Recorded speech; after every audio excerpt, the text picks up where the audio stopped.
Hi, Nivedita. Hi. So could you tell where you are now? Oh, so yeah, I am doing my DPhil, just started my DPhil this year in 2021 in theoretical physics at Oxford University. And I'm associated with Merton College. We can talk Mhm. about the hierarchy of colleges and departments later in Yeah, this sure. conversation. Mhm. It's 2 a.m. Is it a normal time? No, the thing is today I had like a really grand ceremony. I don't know where this is. Oh, there it is. So I You're had ready like for my graduation, like why? How? matriculation.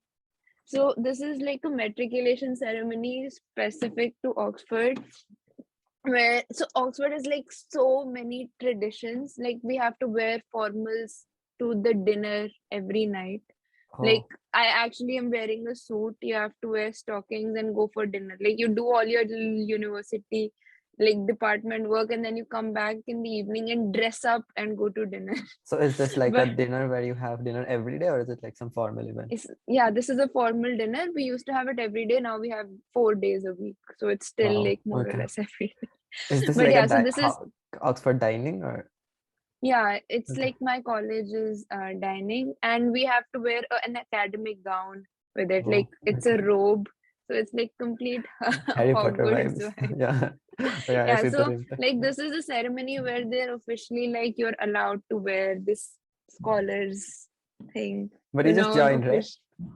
Yeah, so this is a matriculation Okay. ceremony Yeah. where they're like you can wear this, and then the graduation you like throw it up in the Oh, air. okay. So Now it like makes we sense don't why know you throw about it. the putting it on ceremony, Okay. We just but throw now it. we're so it was just like thousands of students roaming in the streets with their hats on. Oh. So the stupid thing is that you can wear your hat in your streets because by default you are cleverer than people in the street. Oh. But if you are in front of someone who is like more accomplished than you, then you can't wear your hat. So inside Wow. the auditorium, you can't wear your hat because there is vice chancellor and professors. But in the streets, you can wear the hat. Wow, It's really stupid. But yeah, like an important reason of me choosing Oxford over Harvard was like all these classic, Mhm. like I don't know, like I thought little bit like grew my personality in a way, Yeah. and Is it a three like year or 5 year? it's 4 year program. Okay. Yeah, Yeah, it's but interesting. yeah, so it is like it was crazy because my parents and all the professors like obviously US more resources, more money, Mhm. and things like that. But like the traditional thing is exciting, and the scholarship was independent of what I Yeah, do, of course. not coming from grant of Mhm. particular projects and things. So that made me decide what I want to be here. Yeah. So it is Okay. nice. Plus, I really enjoy these like stupid, Yeah, not thanks for stupid, like but like staying up so fun late for things. this. Oh, it's all right. What has been your undergrad research experiences like, which Yeah, led up to the point where you decided, say, you wanted to apply for grad school, or to the yeah. point where you decided that you wanted to apply for this grad schools, please? So yeah, my department in undergrad was material science and engineering at IIT Kanpur, and initially, like for me, it was not that uh, hard a choice, like whether to be in academia or not. For strangely enough, like very early on, I thought that I wanted to be a researcher, like Mm-hmm. just like a childhood dream Mm-hmm. situation. But yeah, so that is why like my first summer I signed up, like I went to a professor and said, can I please like visit your lab and do some experiments? So my first 2 summers I was working in flexible electronics, like actual experimentation and Mm-hmm. clean room working and everything.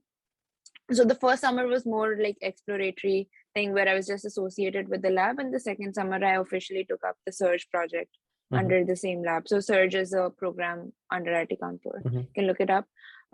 So yeah, like my first 2 summers were researching in particular electronics related things in the department, and simultaneously I also like again I was very proactive in my department, so I like was a part of all the, like if there is a conference the department's organizing or something, I always like volunteered and turned up for it. And I met like a lot of professors in different other IITs, and that sort of gave me a like a December, like a month-long internship in IIT Madras, again in a very different field.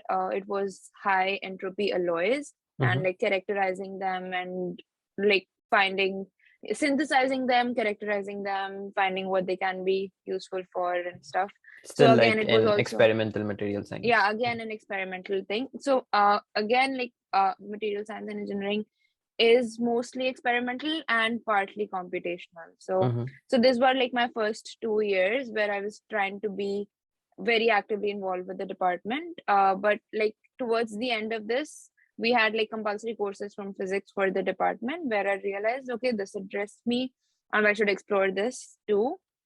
And that is when I realized that okay, like experimentation and lab work might not like be actually something I can like be very, I don't know, good at, or something that can like keep me engaged for long, because it's like different for different people. You have to like see what you want, and undergrad is the time for exploring. So again, like I when I was doing the physics courses, I really liked them, so I thought, okay, maybe I should like try to work on some project in the physics department. Again, it was a very smooth transition because I did not go from like say material science to something very unrelated. It was material science, okay, electronics to say condensed matter theory, something to do with like systems where their electrons are interacting and stuff like that. So it was like, for me, it was a smooth transition.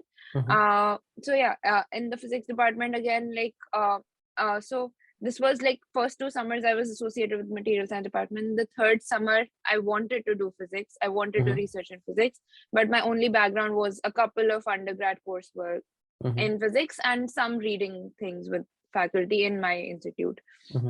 But since I had like good credentials with my department, so that gave me this credibility for different summer internship, like MyTax and DARD and SN Bose. So like these scholarships mostly work on like only like some ranks from the department can apply, or like they have some CPI criteria or some. So I was sort of satisfying that with my department, but I wanted to work in physics. So this was like a transition period. So yeah, I applied mostly to the physics departments. Again, something in things which I did not have research or like project background in, but some coursework, some reading background in. And like, which was very pleasant to me that people at that stage, third year summer undergrad, are very open to letting you explore, letting you learn. So yeah, like I got all three, like DARD, MyTax, and Bose. Again, I think because I was a good student in my department and I had some research background and like related to my department, so I got these. Like I've summarized this in a blog which we can sort of link here with, if someone wants to read the summer internship thing. But yeah, so I applied to physics departments mostly, or in all the three cases. And yeah, like people were happily sort of letting me come and learn or do whatever. So this was a experiment theory transition which I made for myself, a choice that I made.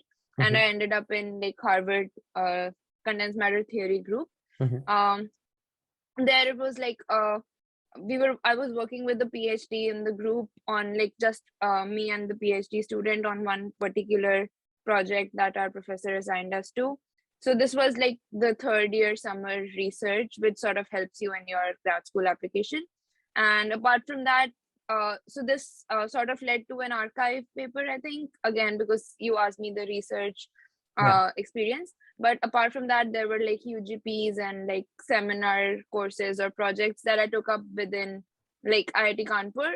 Again, like after I came back from Harvard, I realized that, okay, maybe condensed matter theory is something I like, but I also want to keep it more mathematical, because I realized that like in physics, like people appreciate if you have a strong mathematical foundation to things that you're doing. So I sort of like again took a back step, sort of did my coursework in math, and then took a physics math UGP, where I was all like interacting with faculty from both physics and math, and that was like my project on gauge theory and knot theory, like how like Chern-Simons theory gives rise to knot invariance. So it was again a very math physics integrated project, which I really enjoyed. That was like my best thing that I'd ever explored, done.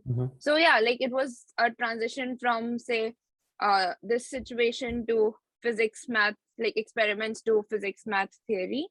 And in the background, surprisingly, I was also doing cognitive science experiments, and I ended up like, so it started off with the doing psychology courses, but I was actively working, and we had like a small paper presentation in one of the conferences, which is like a secondary thing. Like my foremost interest has been physics, but in the background I was always interested in cognitive science and neuroscience. So again, just coursework and interacting with faculty on your campus, like these two things are sort of enough to give you some foundation in something you want to like say that you want to be able to do in the future, I think.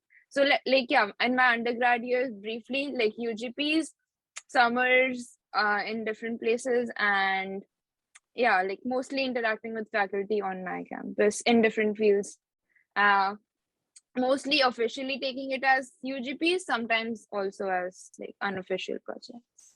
But, yeah. Okay, yeah, And that's like of a course my wide range of master, yeah, and of course like my master's thesis, I can like talk about it later too, but again, it was supposed to be a material science master's thesis because I was a dual degree student, but I tried to make it very mathy, and I like got a faculty from mechanical engineering who is interested in differential geometry. So like it all depends on how much effort you put into exploring what your options are. So I was like, okay, I'm in the material science department. I want to write a thesis related to material science, but I also want it to be as mathematically rigorous as possible. And I'm in the middle of the pandemic. I don't want to pick up something experimental because I'll not be able to go to campus and finish the experiments. And of course, like at heart, I want to do theory. So I looked up all the people from all the different departments who could be like potential mentors for my master's thesis, who did mathematics related to mechanics, solids. So my like master's thesis is on topological classification of defects, which is not only relevant to condensed matter systems, but also like high energy systems and, at the scale of space-time. So like at the end of the day, just explore all the options accessible to you. Like look up all the faculties from different departments who can be like who you can interact with. Like department is not a boundary. Anything is not a boundary. You sort of have to slip through and get to what you want. Again, so that has been like my wide range of interests and experiences. Say you are interested in multiple things and you want to explore a variety of topics. And then while applying for grad school, they ask that since I don't have much experience in say I'm a material science major and I'm interested in maths, and while applying for maths, you feel like I don't have a very strong course background or research background in say maths. Is it safe for me to apply? Or so what do you suggest should be the approach when one wants to say change their discipline or apply to a slightly different discipline than they have been working in? So that is a really important thing, because again, like as a material science and engineering undergrad and even master's thesis, and I was applying to maths, applied maths and physics programs. So I'll tell you like a very specific instance, which then I'll follow up with the description. So I applied to a maths program in Germany. So there I firstly, you as I said in my previous answer, you have to have some coursework or some project that you have done independently or preferably with the faculty to sort of say, okay, this person is capable of grasping this concept or is interested in this concept. So you can't like have absolutely nothing to do with something and then like say, oh, I want to apply to this department. It doesn't have to be that your entire thing has to be in the same stream, but has like you still have to have some links. So with my applications outside of my field, like say a pure math PhD, for example, so people be like, oh, you haven't done basic algebra and basic analysis courses, like what is your credibility for applying for a math PhD? So firstly, you have to ask yourself, like, am I at par with an undergrad in that field? Like, not essentially at the same level, but given say 6 months, can I read up and be at par with an undergrad who sort of knows basics of algebra or basics of whatever field you want to switch to, the mechanics of solids or whatever your interest is, quantum mechanics. So you have to ask yourself, can I do that? And like you should have like at least preliminary knowledge to that subject before like interviewing with your professor, or at least a valid argument as to why you want to take it up. Like for me, I said, okay, I want to do physics and theory, and that is why. And why physics and theory interest me is because the math behind it is really elegant and really beautiful. And although I don't have like extremely strong like background in mathematics, I proved to them that I am capable of grasping concepts at a very fast and obviously you have to be like you have to prove to them that you are faster, because they're taking you at a stage where everyone is already at. So you have to sort of show them that you can grasp grasp concepts faster than everyone else at that stage, and that you're open, like very proactively learning the subject simultaneously. I think that was the approach. So like with my the professor in Germany who sort of selected me for a math PhD, I was very honest, like, okay, I do not, like if someone tells me, okay, prove this very basic theorem of algebra, I'll probably take say double the time than a person who has already seen the proof would. Right. So he was like, that is not something we're looking for. We want to see that you can learn something like quickly. And because your PhD thesis will be something completely new, you will anyway have to read like papers and papers, like something you have no idea about. So what they're trying to gauge is like, what is your grasping power of concepts, and what is your dedication, what is your commitment, what is kind of hard work you put, and stuff like that. So those are the character traits they're trying to look for.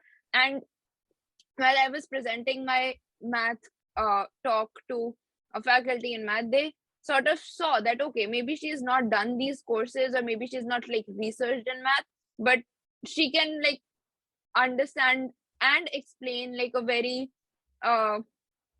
say a concept which is non-trivial, and sort of she knows what she's talking about. So I think that is enough. So if I want to apply to neuroscience, they should know that, okay, I am interested in it, and I can read a paper probably in a week or 2 weeks, do all the background research and talk about it. They want to see how quickly you grasp things. So it's not about switching majors is very, very easy. And like the more I talk to people, the more I realize that everyone or like sort of has the story where they did their undergrad in something and postgrad in something. So like, don't ever think that I'm like in this thing and I want to do that.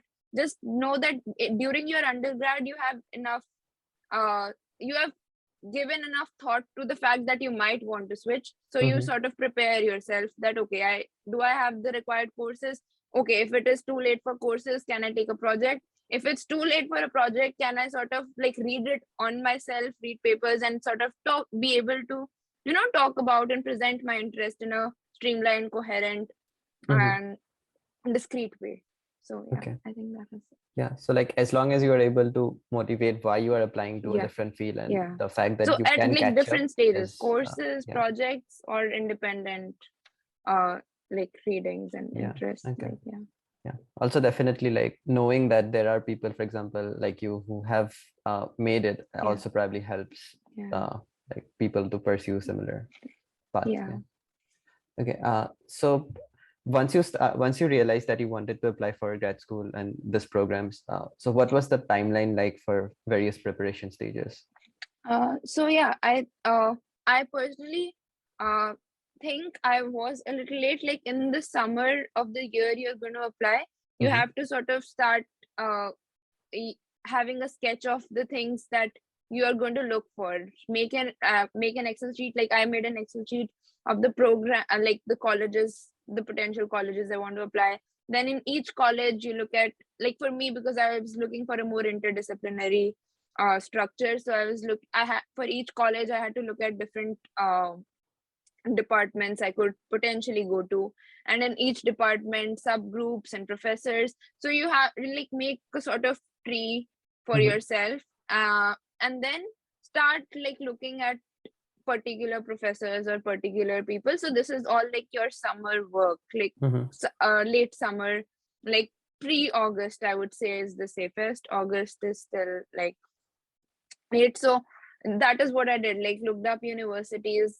like not restricting myself to the country, not restricting myself to a department, just like all the places where I could potentially go to, all the places that were sort of like everyone has their dream schools, but like not just your dream schools, something around that in the same area. Then you find like people you want to work with and their collaborators. So there's like a multiple ways of reaching this graph that you want to make for yourself, but that depends on you how you want to reach, like whether you want to start at a person and like look at their collaborators and then see which universities they're at and stuff, or you want to go by the university department professor route. So I did that, and then in the same Excel sheet I started like putting in deadlines for each of the programs. The deadlines vary all the way from like, I don't know, November to January end. So put in deadlines, sorted, and like again, this is all August, September. Like talk to your potential people who are going to give you your recommendations. See if there are like particular requirements for particular applications. Again, this has to be done like way before time, so that you can like if you need an English language test or you need GRE, so everything has to be done before you actually sit down and start writing your SOP. So I think that for me this was all like August, where I sort of chose the people I want to write to, apply to. And again, I think in August, September I wrote a lot of emails to professors. Some replied, some did not, and that also tells you which schools you want to apply to. So if you get a positive response from a faculty, you decide that okay, this is like they might potentially take me, so you only apply to that. But if like someone doesn't reply but you think you have a strong case for that department or that person or that university is like something you really want to give a shot at, then you still apply. So again, like I think my emails were early August, or like August, like the emailing the professors thing was August, maybe early September, but I think we shouldn't delay it that much. And yeah, like then you just like after like I think before emailing you have an idea of what your SOP will look like or what your potential thing is, because a cover letter and an SOP is sort of correlated. Its cover letter is like less information and more precise, more crisp, and SOP you can go into a story like situation. But yeah, I think this is the timeline of things. And but after emailing, you're officially like writing your SOP, asking for LORs and doing the application process. I think like that period is very crucial, July to September of the year you are applying in. Okay. Yeah, you spoke about it a bit in the previous question, but so how did you decide like which groups you wanted to apply to? Like you talked about making an Excel sheet. So again, for me, I was particularly looking at more of interdisciplinary people in the departments like physics and math, because I wanted to be associated to physics and mathematics, but I wanted an interdisciplinary group. So that was like my approach. Look at physics, look at applied physics, look at math, look at applied math, and like department wise, and then you see okay, these are the people who are doing interdisciplinary research here, because personally I had an interdisciplinary perspective on things. So yeah, like that is how I chose to write to people, like groups that I'm interested in. But again, you can ask your faculty in your own institute. Like I asked my master's thesis advisor, like, would you recommend like me particularly some school or some department or some collaborator you have? You can like see papers you would most like find most interesting in the last 6 months or something, and like find people there. So I think that was, and like people you have interned with, like I asked my Harvard supervisor, is there like anyone you should like you recommend me definitely writing to? So like a little bit of contacts plus a lot of your own personal research on who you want to work with. So yeah, like I think it's like maybe 95.5%. 5% is like you ask faculty or your seniors who are at universities if they recommend someone based on your research interest, and 95% is you actually like browsing websites and going to different departments and looking at faculty pages. Okay. So yeah, like for like I think everyone sort of knows what kind of field they want to apply to, so it is not like you have this gigantic task in front of you. So I knew I want an interdisciplinary thing in applied math, physics sort of border. So that was the kind of groups I was looking for. Okay, nice. So you also mentioned that you email professors or research groups about, say, you want to apply, or so do you think that process helps, or would you advise like that one should email? Yeah, I think one should definitely do it. Like I'm just speaking for myself, like other people will have different stories to tell, but I think like for me it was a very helpful exercise for two reasons. First, as I already mentioned, like framing your cover letter for asking for a PhD position or talking about it sort of gives you an idea of what your application SOP will look like. So that is like, it is your step 0 of SOP, your cover letter.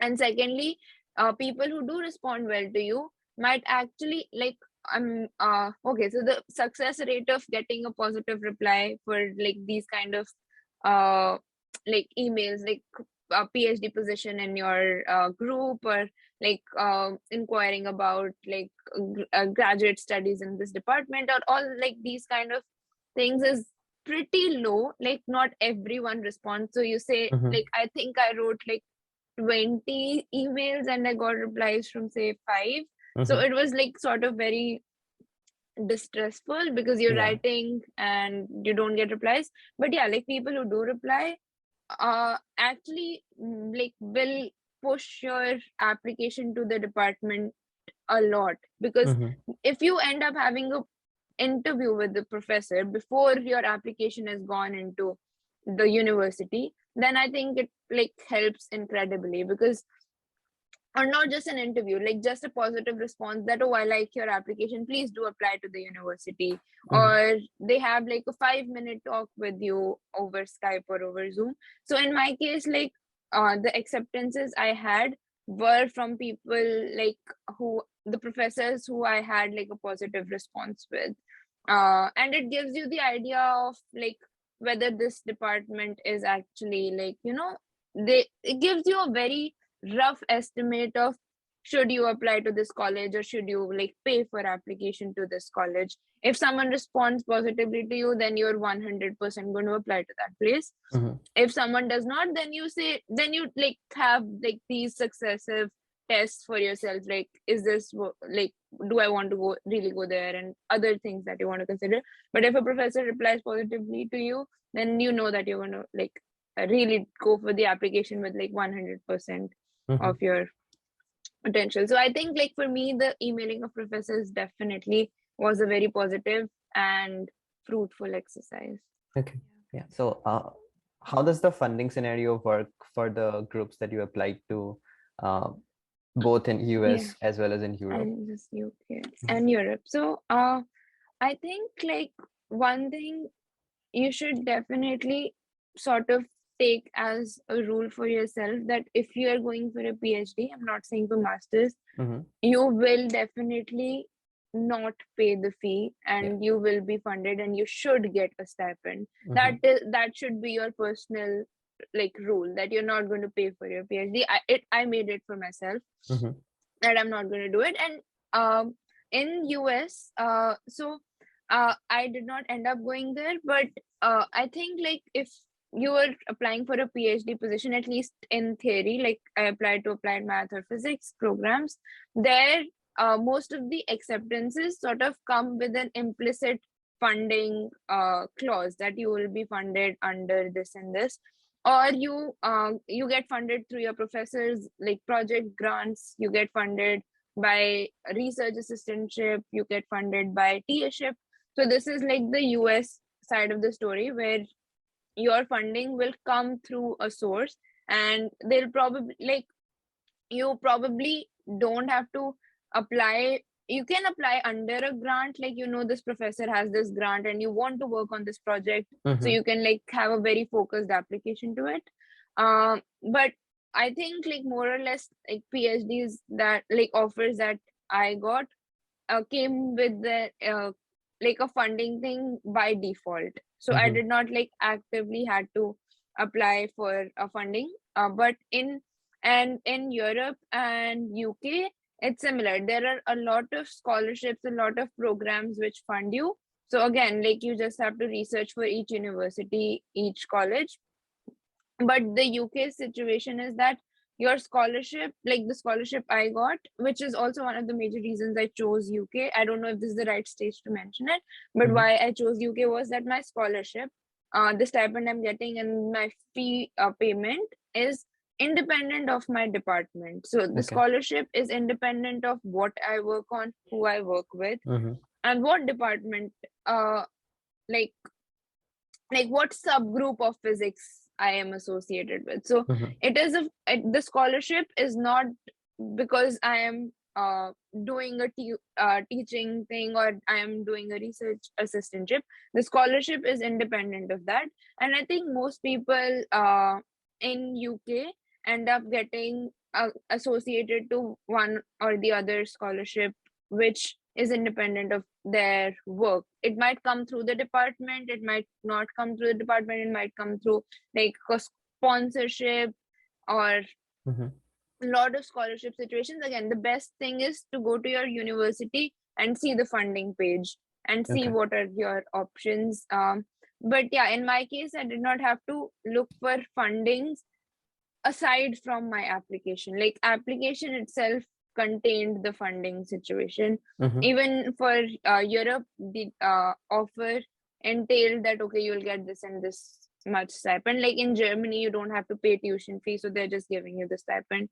In UK, my scholarship pays my fee and stipend. In US, your fee or a percentage of your fee will be paid and you'll get a stipend. So like I think it will be different for different departments, but for physics and math, it's you don't really have to look for like research grants per se, unless it's like something that you're unless you're doing something really specific, like So, say like data analysis for CERN or something. So the scholarship programs, do you have to like at least some of them, do you have to apply externally? External, yeah. So in for Oxford, there are like both the things. There are actually 3 ways you can go about it. Firstly, you can apply externally, like programs which are associated with the university but are like independent organizations.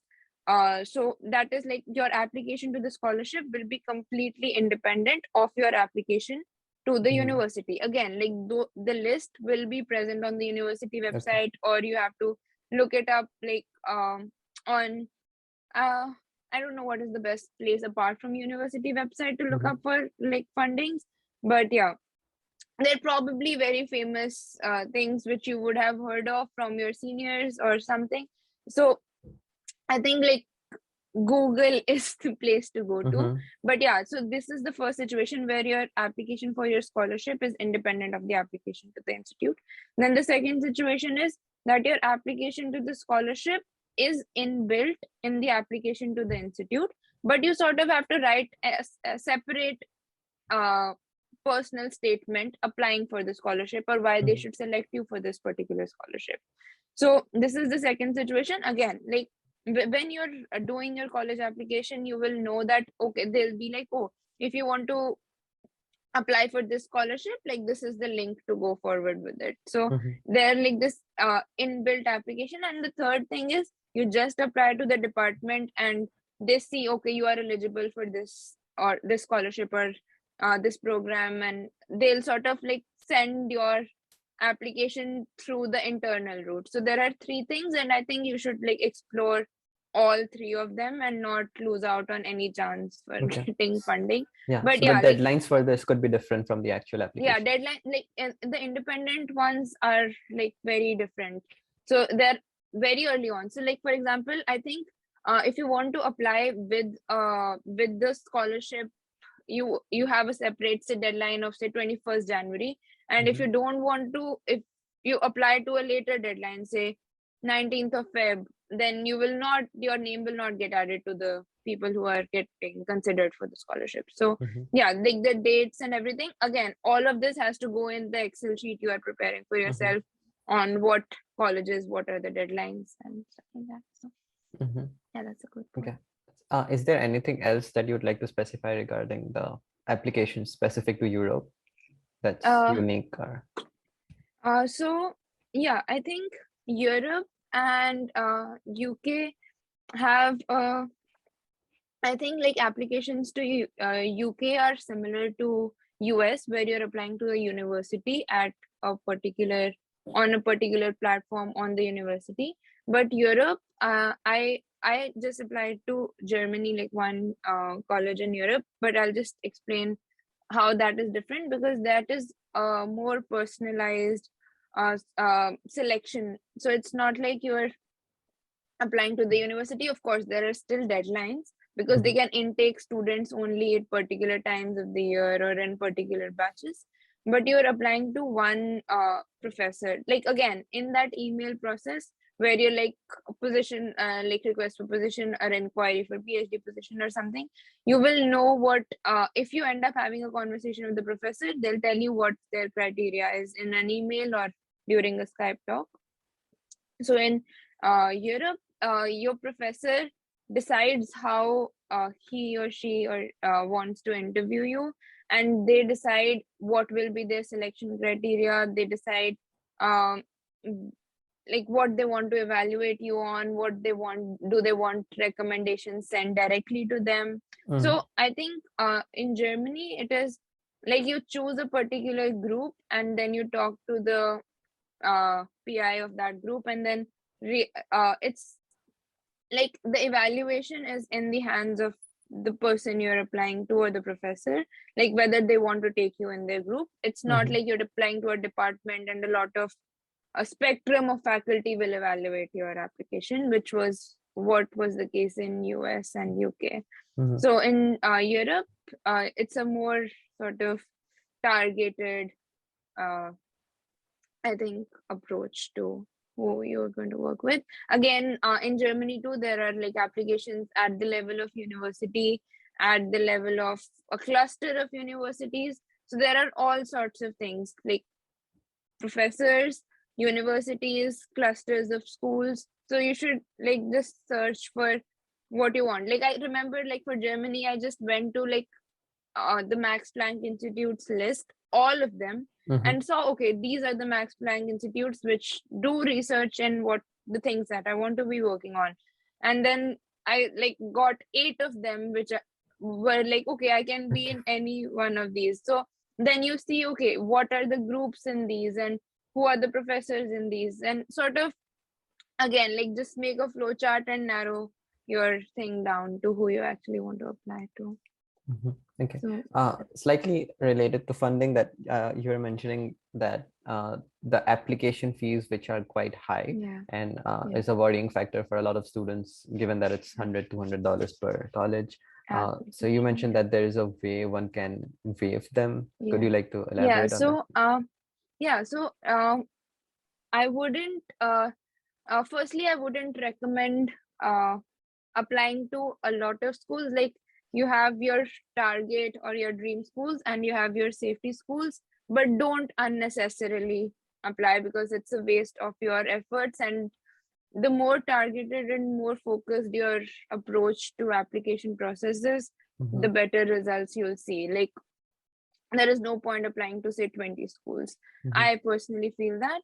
But again, like when you're applying, you will have an option. Like this worked for me because I was under a financial constraint and I did not have enough money to say apply to a lot of schools. And the application fee is generally high, and we were stuck via pandemic. So there were a lot of factors.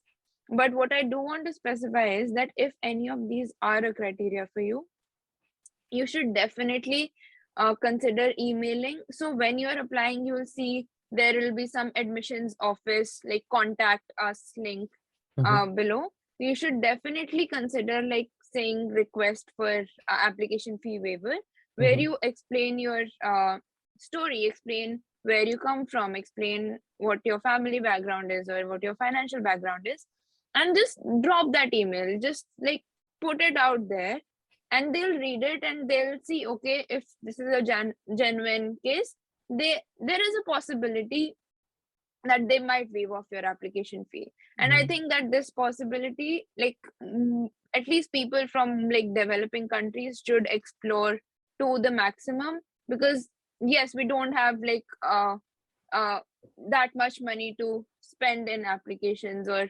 admission tests or whatever be the reason why you can't. So I think that dropping that email is always a good idea. Don't just do it and say, look, oh, I do not have money, so I can't apply, but I really want to be at the school. Present a genuine case. Say why that department should be interested in your application. What is your credibility, and then explain, like have like a section of why you should be in that college and a section of why you cannot afford to pay the application fee, and just drop it to the admissions office. And many times it actually works that they might waive off your application fee. For me, it did in 2 of the 4 colleges that I applied to. Yeah. So yeah, it works. Yeah, that's very helpful to know. Even I didn't know it before today. So you already mentioned it, but do you suggest? Just related to the last thing, if you're actually in touch with the faculty that you might potentially work with, they might also recommend to the department to waive your application fee. So it's not just like emailing the admissions office. If you're actually in contact with the faculty who might be your potential advisor, they can also help you waive the application fee. Okay, nice. Yeah, you already touched upon this in the last question, but do you suggest any how many colleges one should be applying to, like the number of safe I don't think there is like a magic number for this. You have to again, like probably go very easy on yourself and make a list of all the colleges you want to apply to, and in the process of who you want to work with and the kind of group, the kind of projects, the kind of funding, you'll see it narrowing down more and more. And like the number of professors who give you positive responses, if you are able to like get in touch with any of the PhD current graduate students in the group. So there are a lot of factors that you can like consider to narrow down your list. And I think again, like dream schools plus safety schools, now for everybody safety schools means something different. So you see that like for US, it's like, okay, Ivy Leagues are my dream schools, and I have these safety schools which are like other like good colleges with good people, good departments. So yeah, I think for everyone it's like a personal gauge. Like you have to ask yourself, will my application here be like considered a good application? And like there is no way to tell. You can't know whether this department will like you or not. But again, like the markers, like what has any of your senior been like selected in that university in the past few years? You talk to them, see if like you are at the similar level in respect to background or something. Like you set markers for yourself and then go about applying. Like I personally, I think only apply to 4 or 5 places, and I think I mostly applied to people I got like a positive email response from, which Mhm. was like my marker. So you can set your own personal markers to how you want to go about. I think maximum people go about is 12. I think beyond that, I Yeah. personally feel is unnecessary. Yeah. But yeah, Yeah. As it's you up to mentioned, your like, resources.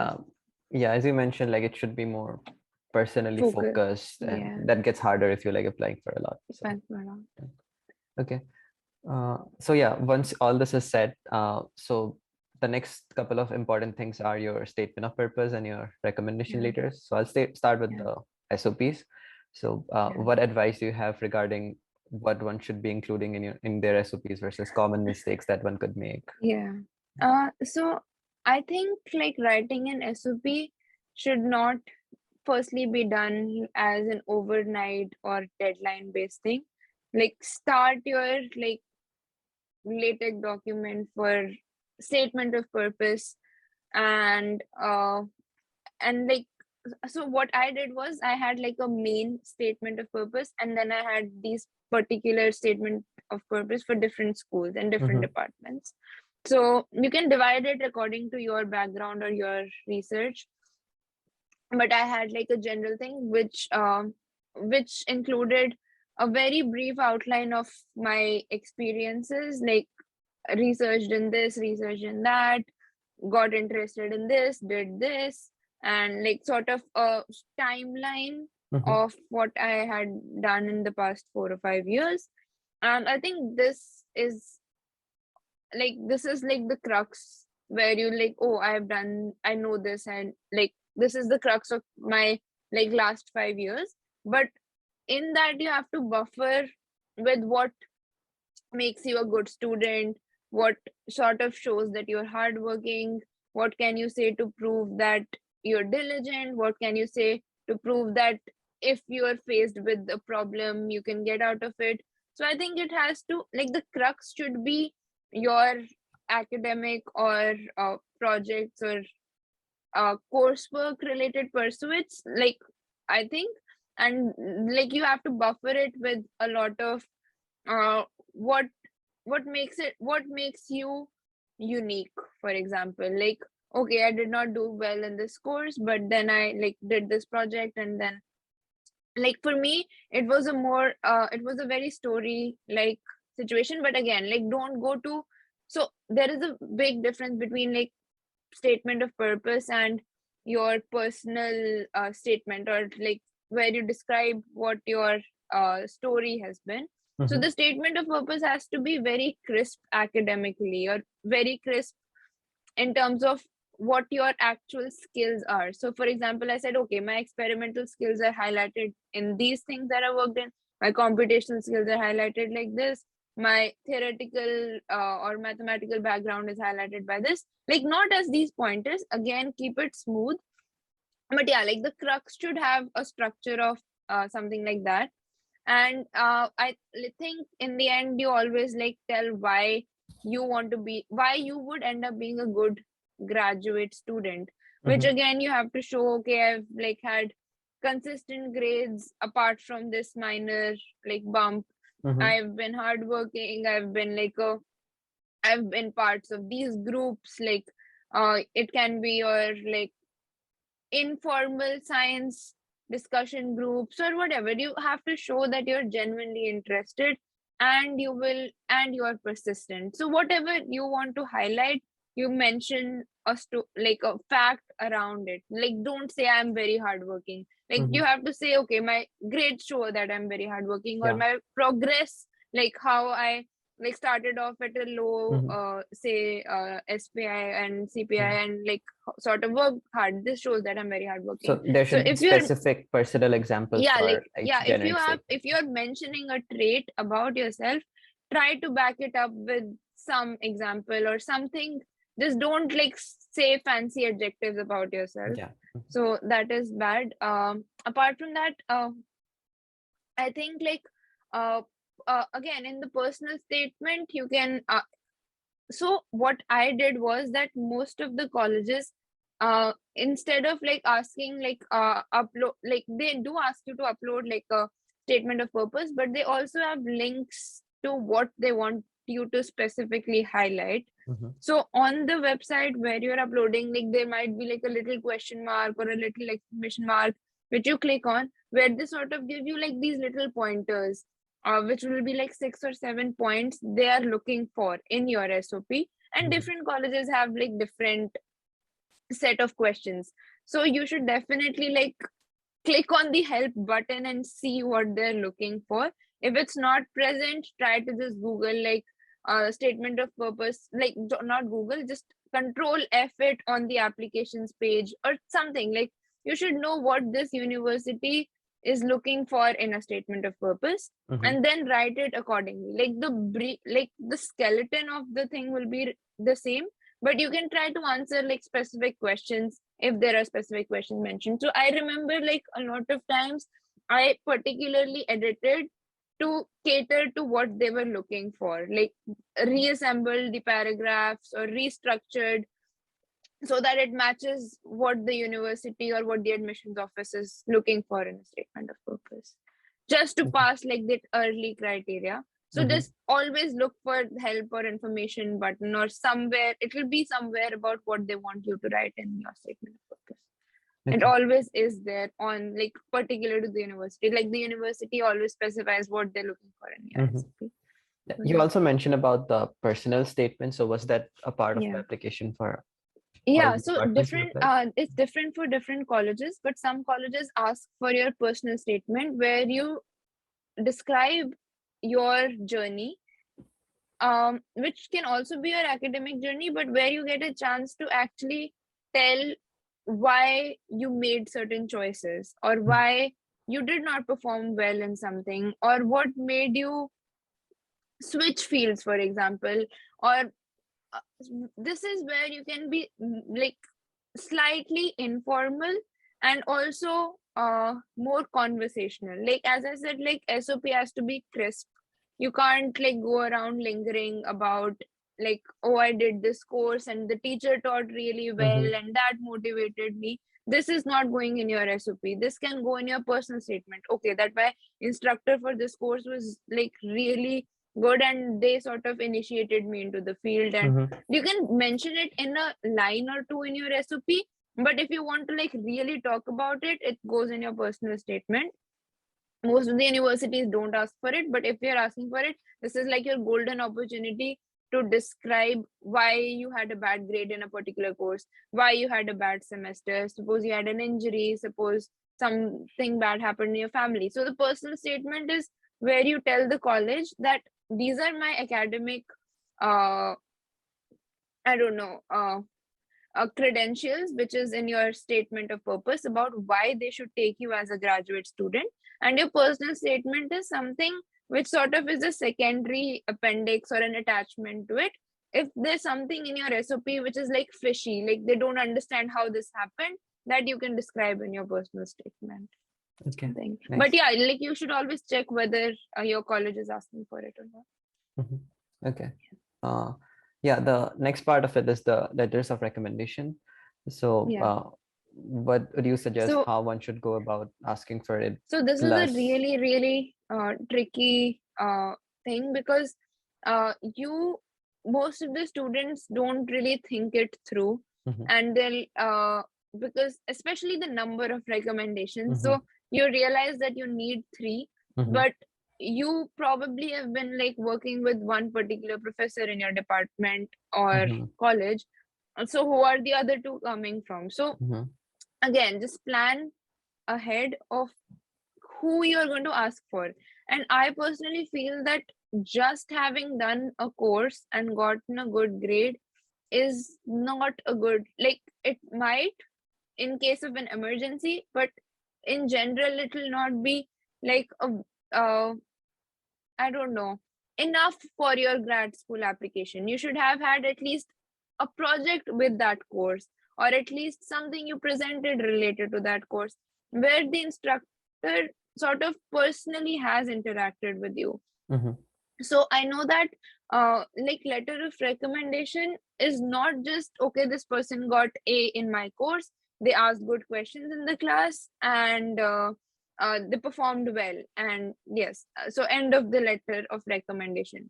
that is not good enough for your graduate school applications. The professor or whoever is writing your recommendation should highlight why you are suited for this particular course, or why this particular field, or what are the skills that they think that you have, which sort of makes you different from the rest of the people. So that is why it is very important that you have good relations with people you're asking for recommendations from, and have like personally interacted with them on projects, on UGPs and seminars.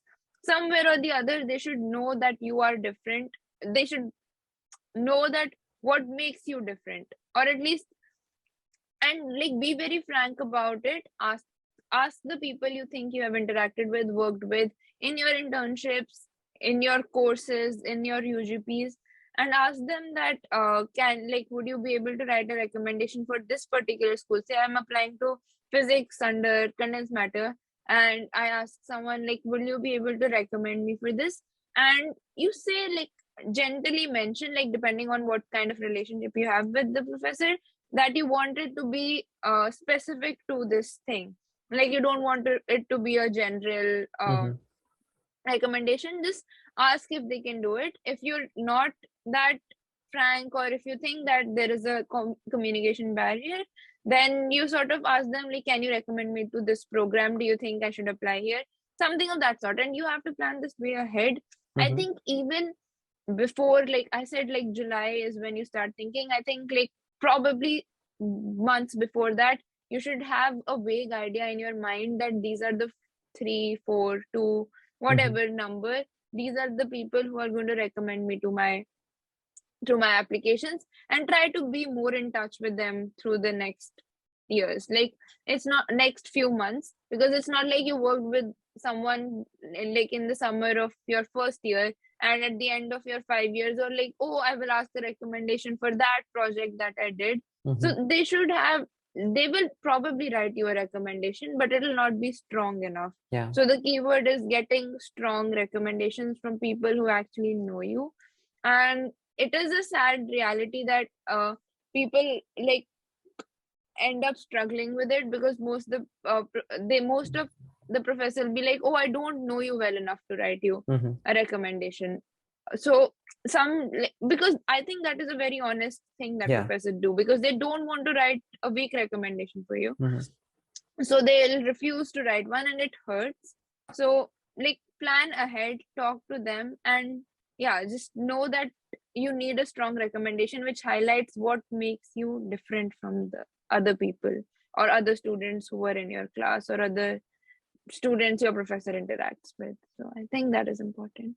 And like, just try to be cautious about, I don't know, like, again, like my recommendations, I was applying to physics or math, and my recommendations came from physics, from mathematics, from material science, mechanical engineering. So the department, or what the professor works on, is sort of important. Say I'm applying to physics, so there has to be like one strong physics recommendation, but others can sort of vouch for what you did with them. Say a project where you did like a strong computational thing, so they can mention that. So I think that is very important, that one strong recommendation in like sort of the department you want, and others not. If you don't have, if you're changing disciplines like at the end of your degree, then everything is like at equal footing. But if you can, you should get like one sort of a person who's related to the department at least. Okay. Yeah. That's very nice and detailed. So another probably very common confusion is that which part of their application is more important for their selection, whether it's their grades, or whether it's their projects or papers or SOPLORs. So what's your take on that? So I think this is a very good news that all sorts of people get selected. People who have like not so stellar grades in the eyes of the admissions office. Like, I don't personally feel that grades are a thing that universities judge you on, as long as you pass the threshold. Like if you are unable to apply to a particular like few schools just because you don't cross the threshold, even then it's not end of your academic journey. Even then there are like 1 million options that you still have to go for. But if you are above that, then you are like sort of safe. So I think like grades, firstly, like let me just talk in like sequence. So grades, I think, give your application credibility that okay, this person was consistent, or okay, this person is hardworking.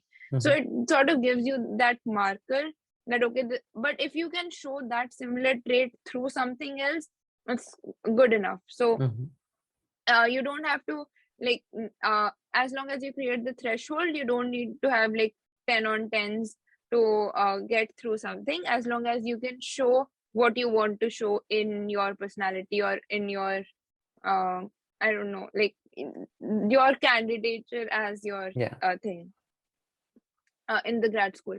And I think a statement of purpose again is important, because that is where they will actually know what you have done, what is your story, why you should be in the why you should always be in the part or like considered as a part of that department.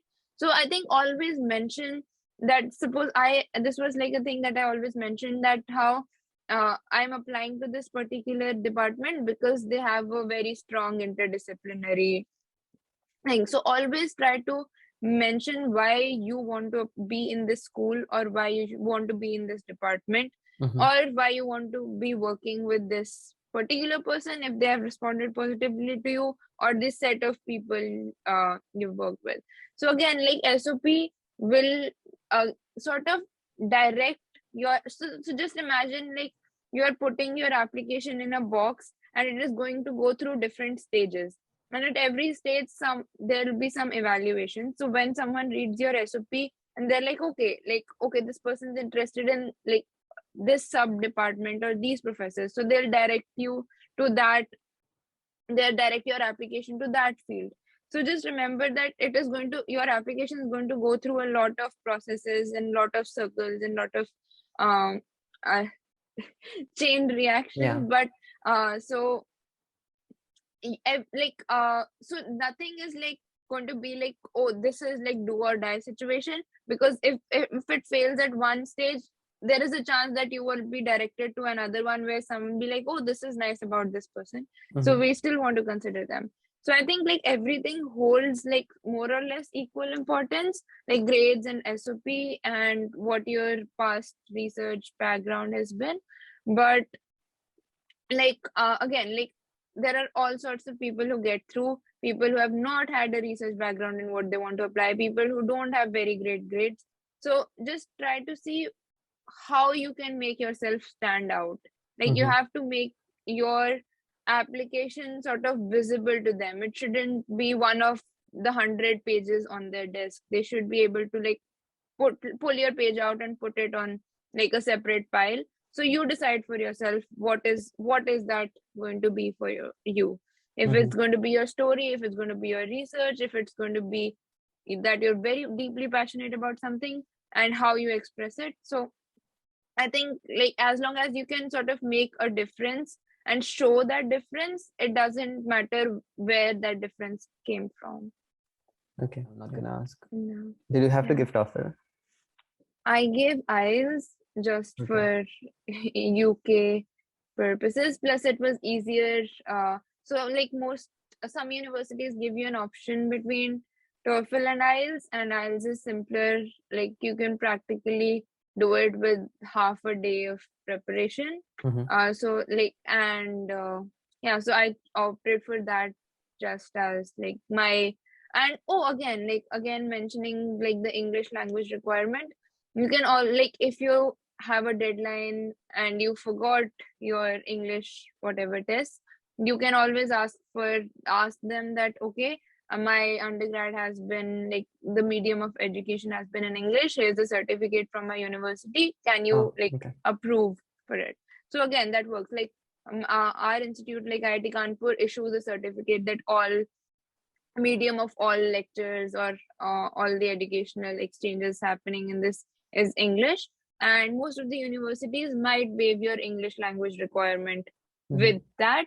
But again, like, you have to email and ask what your options are. So if you think you cannot afford because of a time crunch or because of financial crunch, you cannot afford to give the test, you can ask if this works. If it doesn't work, you see, okay, what is your next step? Like, can you get a test scheduled at an early stage? Can you prepare? And all those things. But like, this is only in the emergency situation. But like, if you plan ahead, you'll be able to sort of give, like, I think, I don't know what is the right stage to give these tests, because I was working at a time crunch. But I think like before summers or early summers, like, Mhm. people get done with tests Yeah. the year you're applying. Yeah. Okay. Um, yeah, another question I had was, do you have any, or do you remember any useful links or pages that you came across while applying that you found useful while preparing? Uh, I So yeah, like, I don't know links or pages for uh like application process, but I think like definitely running your application through people helps. Like, Mm-hmm. if you're applying to a university where you know some senior is already in, if in your department, even better. It's Mm-hmm. always better to like run your application, like not the entire application, but say your statement of purpose or something through some seniors or your friends or people who you're applying with. It sort of gives you an external perspective on things. And like, if you have good relations with your project mentors, you can run it through them. I think that helps.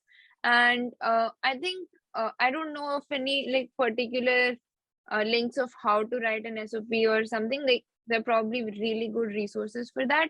But I think like, always like, go to all the nooks and corners of the university Mm-hmm. admissions page. You'll find a lot of useful information about what they're looking for in your application, and like Okay. what they're looking for and in what format or structure they're looking for.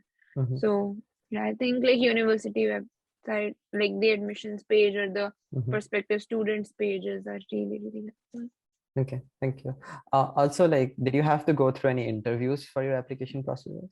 Yeah, so I again, like, all the interviews for different applications have a very different nature. In US, uh, I think the interview was like with just one professor, Mm-hmm. not with an entire panel. The professor whose name I mentioned in my application, because I had received a positive response for him. Okay. Mm-hmm. So this was at Harvard. I emailed this professor. He wrote a positive reply. So I mentioned his name in my application Mm-hmm.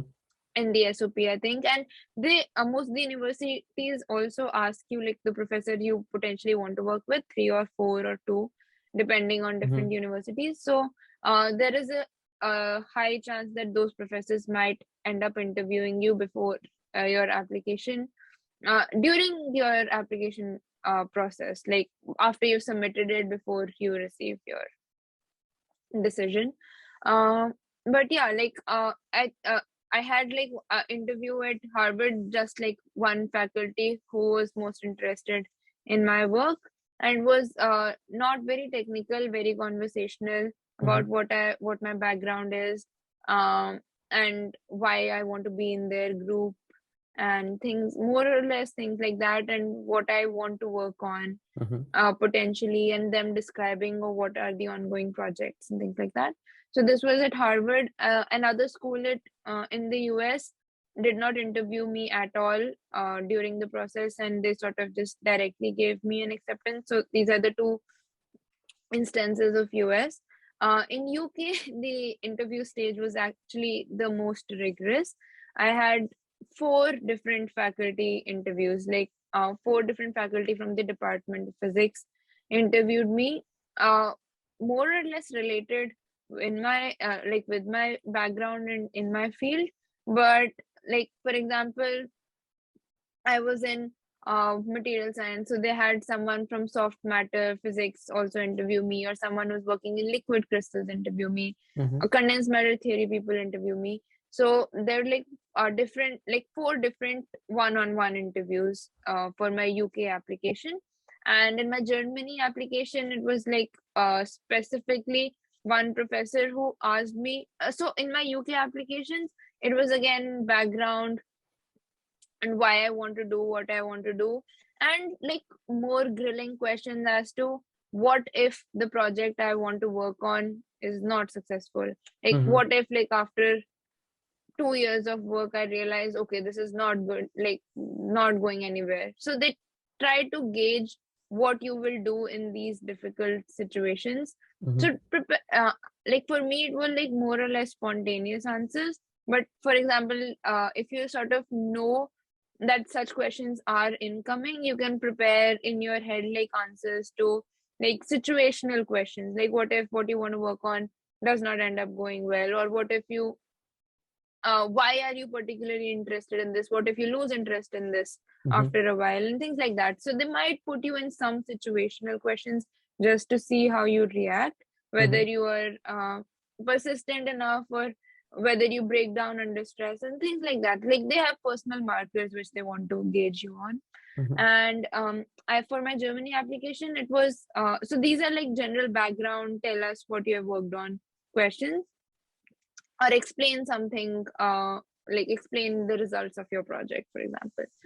So these are like more general, where you have to know almost everything on the top of your head, things that you have mentioned in your SOP or things that you have mentioned in your CV. But a surprising change was in like the Germany interview, where they told me that I have to present on one particular topic, and they let me choose the topic. I had to tell them, say, 12 or 10 days in advance that this is what I'll be presenting on. And that presentation was sort of their gauge for what my depth not like of knowledge is in the area. And they asked me particularly what I'm going to present, so that they can get experts on that to have conversations or questions with me on. So this was like a different thing. Again, when you're emailing professors, they'll tell you what it is going to be like, the applications or interviews or things. But I think the bottom line is that you should, on the top of your head, know the key results of what your past work has been or what you learned from it. And also like have like one or two like strong points where you can actually like sit down and explain. They'll not always ask you to explain it, but if some professors like really wants to see whether you like know the subject or not, they might ask you like, okay, tell us how you got to this result. So again, you can be like, can I like open my paper and like read you through it, or can I like show you the steps? So always have those things accessible while you are interviewing with someone, like links to all your projects, links to your reports, like have them in the background, so that if someone asks you, you can always like say like, can I present my screen and show you this? So that helps. Okay, that's helpful. So as you said that all of these applications require a lot of personal focus and a lot of grilling into who you want to apply for and how your story matches with their group's interest. So the whole process can be quite tedious and stressful. So how do you suggest that one should deal with both the process of waiting for results as well as rejections? Yeah, so firstly, I'll tell you that it is completely normal to be overwhelmed by this application process. I personally, when it was my 4th year, I just applied to one place and I got rejected with it, and I was like completely shattered because I thought that I will get in, but I didn't get in. And like, rejections are inevitable, they'll happen. No one has like 100% success rate in it.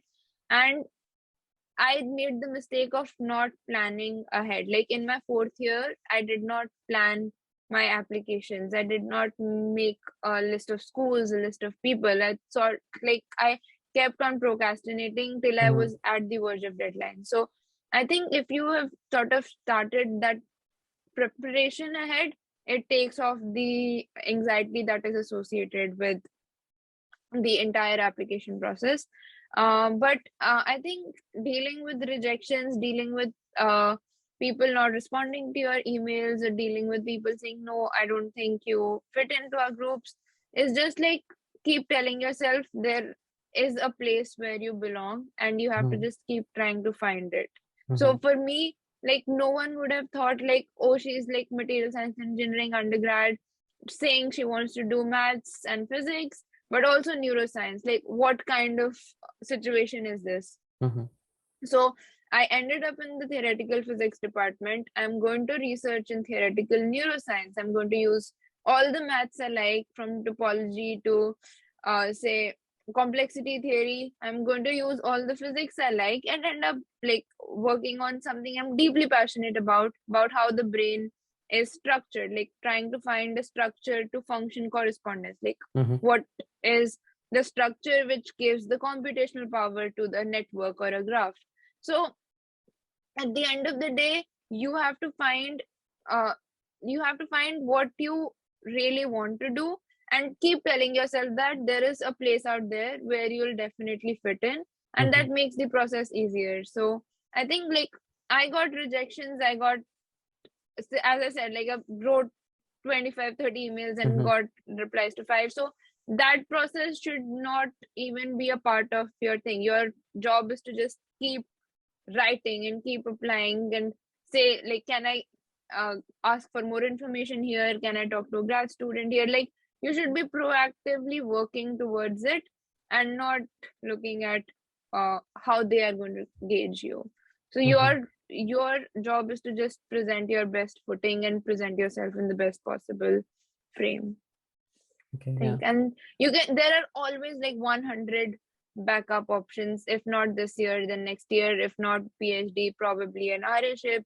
If not an RA-ship, probably an industrial research thing which might strengthen your application. So there's always a second option, always a third option. So there is never a do or die thing. So just remember that, and it eases out the anxiety. I think it did for me. Yeah, those are really, like, I don't know, uplifting words in a way.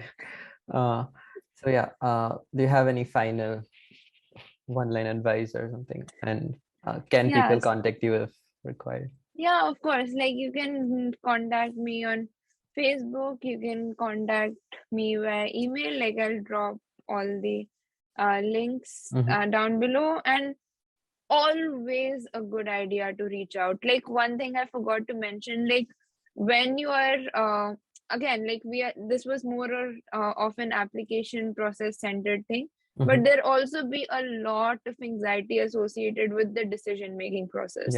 Now you have gotten your acceptances, or now you have your options in front of you. How do you go about deciding what you want to do? Sometimes it's easy, sometimes both the things have very strong cases, a very good professor, a very good university, a very good department overall. So again, like in that stage, for me that was like personally like the hardest. Like how do I decide US or UK? How do I decide Oxford or Harvard? So that was like the most anxiety causing thing for me. And I think how I dealt was reaching out to people. Like I told the professors who I would end up working with, can you put me in touch with like your grad students, and have like informal, semi-formal conversations with them about what is it like working in the group, what are you working on, is like, are you financially independent, is housing, what is housing like? So ask away all the questions you have.